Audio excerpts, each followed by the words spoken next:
ஒரு சின்ன கதை, எனக்கு ரொம்ப பிடித்த கதை, உங்ககிட்ட அதை பகிர்ந்துக்கணும்னு நான் நினைக்கிறேன். ஒரு ஐடி இண்டஸ்ட்ரியில் வேலை பார்க்குற ஒரு இளைஞன், ஒரு 25 வயசு, 24, 25 வயசு. அவன் ஒரு வீட்டில் இருக்கான். அவனுக்கு பக்கத்து வீட்டில் ஒரு ரிட்டையர்டு ஸ்கூல் டீச்சர் இருக்கார். ரிட்டையர் ஆகி ரொம்ப வருஷம் ஆச்சு, வயசானவர் இருக்கார்.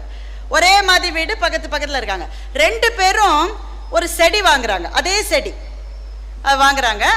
அந்த காம்பவுண்ட் வாலுக்கு இந்த பக்கம் தாத்தா வைக்கிறாரு, இந்த பக்கம் இந்த பையன் வச்சிருக்கான் அந்த செடியை.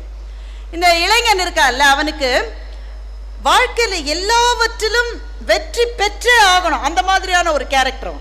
ஒரு செடி வச்ச உடனே அந்த செடியை நல்லா வளர்க்கணும்னு சொல்லி தினம் 2 தடவை தண்ணி விடுறான், நல்ல எருவெல்லாம் கொண்டு வந்து போடுறான், நிறைய தகவல்களை திரட்டி என்னென்ன செய்யணுமோ அதெல்லாம் செய்யறான். அந்த செடி அப்படியே புசு புசு புசு புசுன்னு அவ்வளோ பெருசா வளர்ந்துருக்கு. இந்த நம்ம தாத்தா இருக்காரு, அவர் செடியை வாட விட மாட்டார். ஆனால் தினம் தண்ணி விடுறது, வாரம் தவறாம ஏறு வைக்க அதெல்லாம் கிடையாது. ஒரு நாளைக்கு ஒரு வேளை தண்ணி விடுவார், ஒரு வேளை அப்படி ஒரு நாள் மறந்துட்டாலும் அடுத்த நாள் தண்ணி விட்டுப்பார். அப்பப்போ முடிஞ்சப்போ கவனிப்பார். ஆனால் வாட விட மாட்டார். அந்த செடி பெருசாலாம் ஆகலை, சாதாரணமாக இருந்தது. உங்களுக்கு புரியுற மாதிரி சொல்லணும்னா, நம்ம ஐடி ஆள் வளர்த்த செடி குஷ்பு இட்லி மாதிரி இருந்தது, இது சாதாரண இட்லி, வீட்டில் வைக்கிற இட்லி மாதிரி இருந்தது.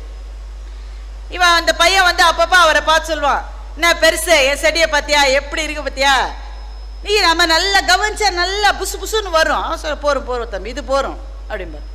அப்புறம் நம்ம கஜா புயல் மாதிரி ஒரு நாள் பயங்கர புயல் அடிச்சது. ராத்திரி முழுக்க புயல் அடிச்சது. காலையில் 2 பேரும் ஓடி பார்க்குறாங்க செடி என்ன இருக்குன்னு. என்ன ஆச்சரியம் பாருங்களேன், நம்ம தாத்தா வளர்த்த செடி அப்படியே இருக்கு, நம்ம ஐடி பையன் வளர்த்த செடி அப்படியே வேரோடு வேரடி மண்ணோடி சாஞ்சு கிடக்கு.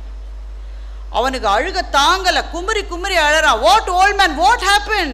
அப்ப எப்படி ஓ செடி மட்டும் இருக்கு, ஏன் செடி எப்படி போச்சு?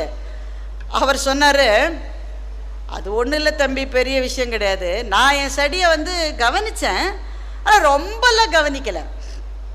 ஓரளவு தண்ணி விட்டேன், ஓரளவு எரு வச்சேன், அது வாடுற மாதிரி இருந்தால் பார்த்து பார்த்து செஞ்சேன், மற்றபடி அப்படி எப்படி பண்ணேன். அப்போ என் செடி என்ன நினச்சிது, இந்த ஆள் நம்மளை சுமாராக தான் கவனிக்கிறான்னு சொல்லி நாமே நல்லா பார்த்துக்கணும்னு தன்னுடைய வேர்களை இன்னும் மண்ணுக்குள் இறக்கி இறக்கி இறக்கி இறக்கி தனக்கான சத்துக்களை தானே தேடுகிற பயணத்தில் என் செடி ஈடுபட்டது. உன்னோட செடி இருக்கேன், நீதான் இவ்வளவு நல்லா கவனிக்கிறிய, நான் எதுக்கு கஷ்டப்படணும்னு வேற மண்ணுக்குள்ள வளரவே விடலப்பாவும் செடி. அதுதான் காரணம் என்று சொன்னார். உங்கள் பிள்ளைகளை நீங்கள் கவனிக்க வேண்டியது ரொம்ப அவசியம், ஆனால் அளவுக்கு மீறி கவனிக்காதீர்கள்.